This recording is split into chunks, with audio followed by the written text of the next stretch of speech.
സാമൂഹിക സുരക്ഷാ പെൻഷൻ ഗുണഭോക്താക്കൾക്ക് അറിയിപ്പെത്തി. എല്ലാവിധ സർക്കാർ അറിയിപ്പുകളും നിങ്ങളിലേക്ക് എത്താൻ ഈ ചാനൽ സബ്സ്ക്രൈബ് ചെയ്യുക.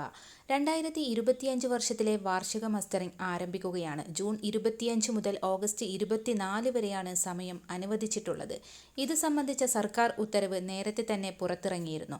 2024 ഡിസംബർ 31 വരെ സാമൂഹിക സുരക്ഷാ ക്ഷേമനിധി ബോർഡ് പെൻഷൻ അനുവദിക്കപ്പെട്ട ഗുണഭോക്താക്കൾ ഈ മാസം 25 മുതൽ ഓഗസ്റ്റ് 24 വരെയുള്ള കാലയളവിനുള്ളിൽ വാർഷിക മസ്റ്ററിംഗ് പൂർത്തിയാക്കണമെന്ന് ഉത്തരവിൽ പറയുന്നു. മസ്റ്ററിംഗിനുള്ള അംഗീകൃത സർവീസ് ചാർജ് ഗുണഭോക്താക്കൾ തന്നെ ബന്ധപ്പെട്ട അക്ഷയ കേന്ദ്രത്തിന് നൽകണമെന്നും ഉത്തരവിൽ പറയുന്നു. കിടപ്പ് രോഗികളാണെങ്കിൽ വീടുകളിലെത്തി മസ്റ്ററിംഗ് ചെയ്യാൻ 50 രൂപയാണ് ഫീസ് ഈടാക്കുന്നത്. സർക്കാർ അനുവദിച്ച സമയത്തിനുള്ളിൽ തന്നെ മസ്റ്ററിംഗ് പൂർത്തീകരിക്കാൻ ശ്രദ്ധിക്കുക. സംസ്ഥാനത്ത് ക്ഷേമ പെൻഷൻ വിതരണം ഇപ്പോൾ പുരോഗമിക്കുകയാണ്. ജൂൺ മാസത്തെ 1600 രൂപ വീതം ഇന്നു മുതൽ വിതരണം ആരംഭിച്ചിരിക്കുകയാണ്. 61 ലക്ഷത്തോളം വരുന്ന ഗുണഭോക്താക്കൾക്ക് 860 കോടി രൂപയിലധികമാണ് പെൻഷൻ നൽകാനായി അനുവദിച്ചത്. തുക ഇന്ന് എത്തിച്ചേരാത്തവർക്ക് വരും ദിവസങ്ങളിലായി വിതരണം പൂർത്തീകരിക്കും. ഈ മാസം 27-നുള്ളിൽ വിതരണം പൂർത്തീകരിക്കാനാണ് തീരുമാനം.